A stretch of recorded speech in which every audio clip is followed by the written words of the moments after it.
Hi guys, kakatapos ko nga lang dito maligo saka mag-ayos. Pero i-flex ko muna yung nabili ko yung bag sa TikTok shop. Grabe guys, sobrang worth it niyan, saka sobrang mura Maganda pa yung quality niya. At na guys, ayan, paalis na pala kami nila Cyril saka ni Mama. Dahil pupunta nga pala tayo sa Quezon City. Dahil tayo pala mag-i-staycation. Grabe, dati hindi ko to nagagawa, ngayon nagagawa ko na. Dahil minsan talaga, kailangan natin talaga mag-relax. Para naman makapag-isip naman ako kahit papaano. Dahil nahihirapan talaga ako mag-detox. Kaya naisipan ko mag-book ng staycation sa Quezon City. At na guys, nasa Cavitex na kami. Umalis nga pala kami ng bahay mga 1 PM. Dahil yung check-in talaga sa pinag-staycation namin is 2 PM. At na guys, nakarating na rin kami dito. Dito nga lang pala yan guys, sa Celandine Condominium, Balintawak, Quezon City. 5 minutes walk to bagong Barrio Ed sa Carousel Station. At LRT Balintawak Station. Gustuhan ko yung lobby nila guys. Sobrang maaliwalas pa. Meron nga pala sa dito guys, gym area. Pero hindi siya pwede sa guests o sa mga nagbubook ng staycation. Dahil exclusive residents lang ang pwede. Yung other amenities naman guys, pwede gamitin sa mga guests. Dahil meron pala dito guys, basketball court, playground, saka swimming pool. And pwede mo rin pala gamitin yung swimming pool dyan. 225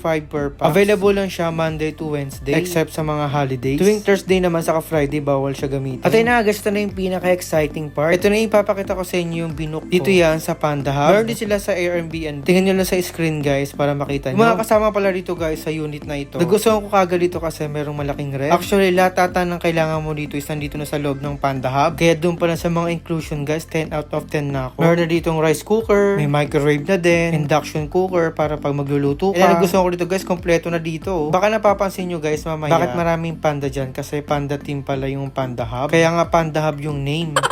And ito yung pinaka nagustuhan ko talaga dito, yung CR nila. Grabe, sobrang linis. Ang sarap tumambay dito saka mag-selfie. Kaya kung ayaw mo naman maligo ng malamig, meron silang hot and cold shower. Saka yung pagpasok ko ng CR guys, grabe, sobrang bango niya. Para kang nasa hotel. May kasamang blower na rin pala to guys, kaya pag papatuyo ka ng buhok, meron na dyan sila. As in, wala ka nang iisipin pa dyan sa unit ng Panda Hub. Mag-relax ka na lang talaga dyan ng sobra. Kaya guys, kapag nag-book kayo dito, legit na legit talaga yung nasa picture. Kaya kung ano yung nakikita nyo sa picture ng page nila, ganoon din sa personal. Grabe, mas maganda pa siya sa personal. And meron din pala silang kasamang towel dyan. At napakagandang kama. Actually, kasya naman kayo dyan 3 or 2.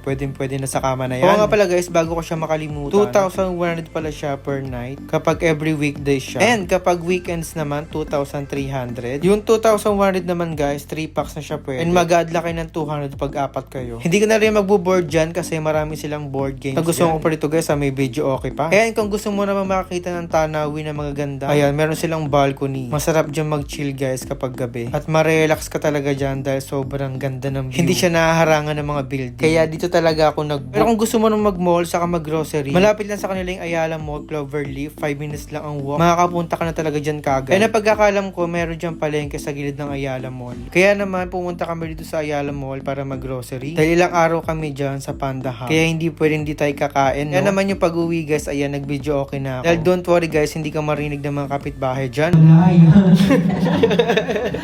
Pinto mo na lang.